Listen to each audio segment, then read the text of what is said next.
Bien, bonjour à tous et bienvenue dans ce petit tuto pour vous expliquer comment compléter le tableau que vous avez à réaliser pendant les vacances et que l'on corrigera à la rentrée, c'est-à-dire lundi prochain.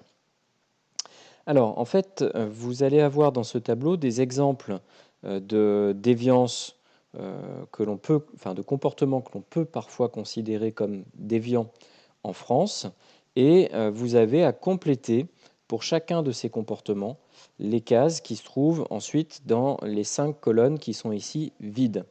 Alors, vous avez d'abord une première colonne pour donner des exemples de sanctions que l'on peut prendre à l'encontre de ces comportements en matière de contrôle social informel. Alors, si je prends l'exemple du surpoids, hein, être en surpoids ou atteint d'obésité, eh bien, les sanctions qui sont prononcées par le contrôle social informel, ça peut être des moqueries ou des discriminations, par exemple des discriminations à l'embauche.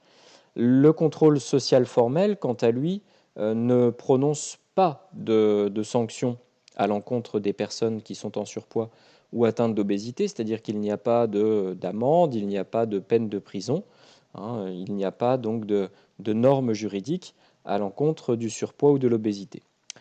Deuxième partie du tableau, avec les 3 dernières colonnes, on va s'interroger un petit peu sur la nature de cette déviance. Alors déjà, est-ce que c'est une déviance qui est universelle, c'est-à-dire qui est une norme qui s'applique à tout le monde et partout, en tout temps?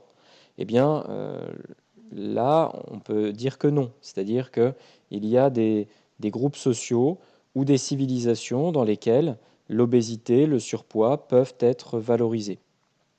Alors, déjà, selon les groupes sociaux, quels sont les groupes sociaux qui acceptent et valorisent parfois le surpoids ou l'obésité?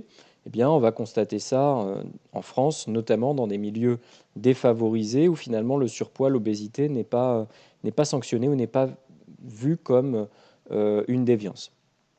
Par contre, ça va être sanctionné assez souvent dans les milieux favorisés, dans les milieux bourgeois, où l'obésité et le surpoids sont vus comme du laisser-aller et donc comme un signe de fragilité, de faiblesse. Les jeunes aussi sont très regardants sur le corps des autres, et donc sur le surpoids ou l'obésité, il y a beaucoup de problèmes de harcèlement, par exemple à l'école, qui en découlent. On aurait pu le mettre, hein, d'ailleurs, dans le contrôle social informel. Une des sanctions prises, d'ailleurs je vais le rajouter, comme ça vous l'aurez dans le document que je vais vous envoyer tout de suite. Donc le harcèlement, par exemple à l'école. Et puis ensuite, selon les civilisations, donc là on va se placer dans un contexte plutôt mondial, et donc on va voir que dans certaines civilisations, le surpoids, l'obésité sont acceptés, tolérés, hein. Ça peut être le cas au Japon, notamment pour les sumotori. Ça peut être le cas aussi dans certains pays pauvres où le fait d'être en surpoids, d'avoir de l'embonpoint est un signe de richesse, puisqu'on a alors accès à de nombreuses ressources alimentaires. Par contre, ça va être régulièrement sanctionné, notamment dans les pays occidentaux.